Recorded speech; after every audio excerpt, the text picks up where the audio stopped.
ପିଲାମାନେ ସୁପ୍ରଭାତ। ଆଶା କରେ ତୁମ୍ଭେମାନେ ଜଗତର ନାଥ ଜଗନ୍ନାଥଙ୍କ କୃପାରୁ ସମସ୍ତେ କୁଶଳରେ ଥିବ। ଆଜିକାର ଏହି ଅନଲାଇନ୍ ଶିକ୍ଷାଦାନ କାର୍ଯ୍ୟକ୍ରମରେ ପିଲାମାନେ ତୁମେ ସମସ୍ତେ ଅଂଶଗ୍ରହଣ କରିଥିବାରୁ ମୋ ତରଫରୁ ତୁମ୍ଭମାନଙ୍କୁ ଅନେକ ଅନେକ ଆନ୍ତରିକ ଶୁଭେଚ୍ଛା।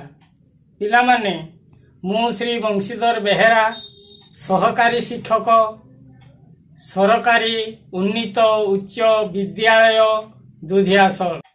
ପିଲାମାନେ, ଆଜି ଆମେ ତୁମ ପାଠ୍ୟପୁସ୍ତକ ଆମେ ଓ ଆମ ପରିବେଶ ବହିର 58 ପୃଷ୍ଠାରେ ଦିଆଯାଇଥିବା ଆମ ରାଜ୍ୟର ପ୍ରଧାନ ସ୍ଥାନ ସମ୍ପର୍କରେ ଆସ ପଢ଼ିବା।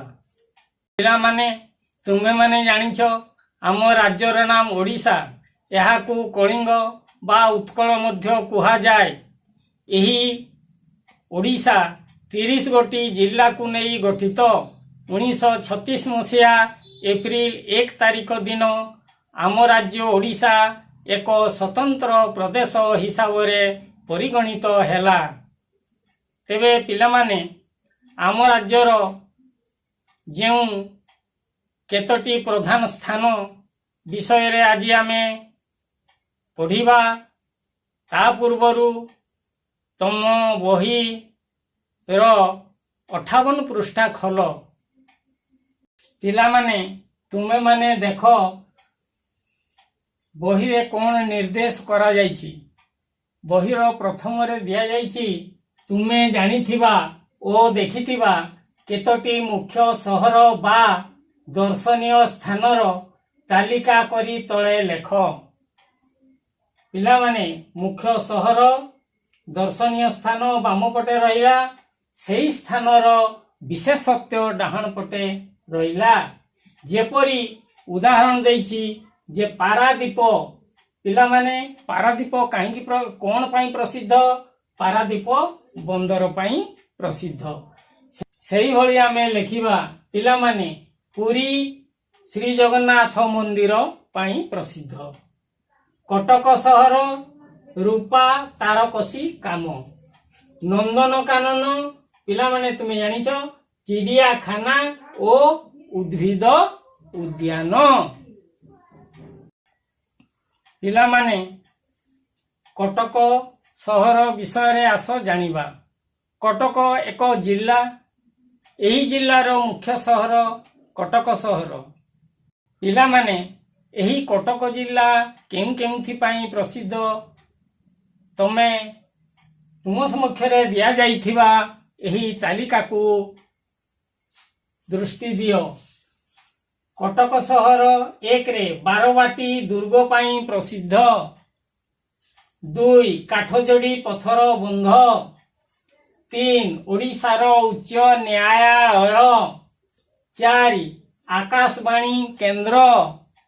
5 ଶ୍ରୀରାମଚନ୍ଦ୍ର ଭେଷଜ ମହାବିଦ୍ୟାଳୟ। 6 କେନ୍ଦ୍ରୀୟ ଧାନ ଗବେଷଣା କେନ୍ଦ୍ର।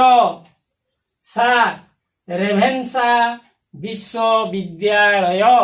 ତେବେ ପିଲାମାନେ, ତୁମେମାନେ ମନେ ରଖ, ଏହି କଟକ ସହର ରୂପାର ତାରକସି କାମ ପାଇଁ ଭାରତ ପ୍ରସିଦ୍ଧ।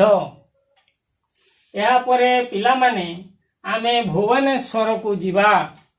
ଭୁବନେଶ୍ୱର କାହିଁ ପାଇଁ ପ୍ରସିଦ୍ଧ ବା ସେଠାରେ କ'ଣ କ'ଣ ଦର୍ଶନୀୟ ସ୍ଥାନ ବା ପ୍ରଧାନ ସ୍ଥାନ ରହିଛି ସେ ସମ୍ପର୍କରେ ଆଜି ଜାଣିବା। ଭୁବନେଶ୍ୱରରେ 1ରେ ରାଜଭବନ ଅଛି। 2ରେ ବିଧାନ ସୌଧ ବା ବିଧାନସଭା ଗୃହ। 3ରେ ସଚିବାଳୟ। 4 ରାଜ୍ୟ ସଂଗ୍ରହାଳୟ। 5 ଉତ୍କଳ ବିଶ୍ୱବିଦ୍ୟାଳୟ।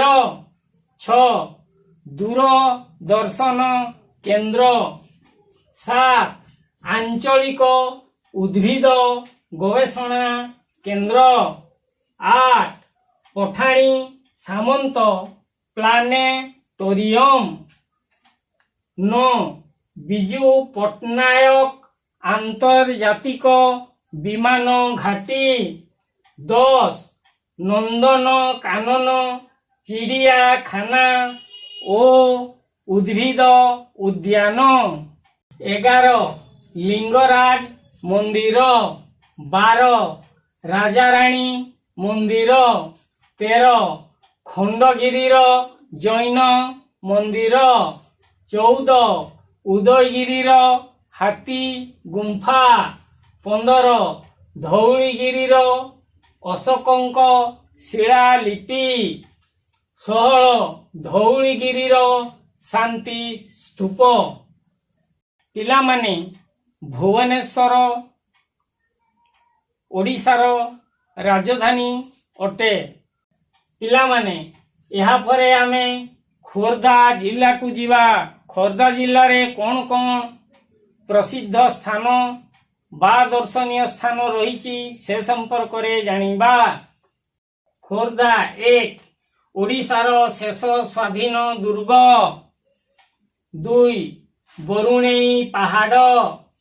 3 କାଈପଦରର ବାବା ବୋଖାରୀ। 4 ଅଟ୍ରିର ଉଷ୍ଣ ପ୍ରସ୍ରବଣ। ପିଲାମାନେ, ଏହାପରେ ଆମେ ବ୍ରହ୍ମପୁର ସମ୍ପର୍କରେ ଜାଣିବା। ଏହି ବ୍ରହ୍ମପୁର ସହରରେ କ'ଣ କ'ଣ ପ୍ରସିଦ୍ଧ ସ୍ଥାନ ବା ଦର୍ଶନୀୟ ସ୍ଥାନ ଅଛି ସେ ସମ୍ପର୍କରେ ଜାଣିବା। ବ୍ରହ୍ମପୁରରେ 1ରେ ମହାରାଜା କୃଷ୍ଣଚନ୍ଦ୍ର ଗଜପତି ଚିକିତ୍ସା ମହାବିଦ୍ୟାଳୟ ଅଛି। 2ରେ ବ୍ରହ୍ମପୁର ବିଶ୍ୱବିଦ୍ୟାଳୟ। 3ରେ ଗୋପାଳପୁର ବନ୍ଦର। ପିଲାମାନେ, ମୁଁ ତୁମମାନଙ୍କୁ କେତୋଟି ପ୍ରଶ୍ନ ଦେଉଛି।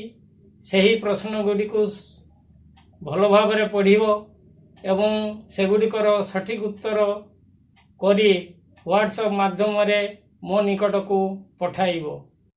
ପିଲାମାନେ, ଆଜି ତ ସମୟ ହୋଇଯାଇଛି। ପରବର୍ତ୍ତୀ ପର୍ଯ୍ୟାୟରେ ତୁମମାନଙ୍କ ସହିତ ସାକ୍ଷାତ ହେବ। ଆଜି ଏତିକିରେ ରହିବା। ଧନ୍ୟବାଦ।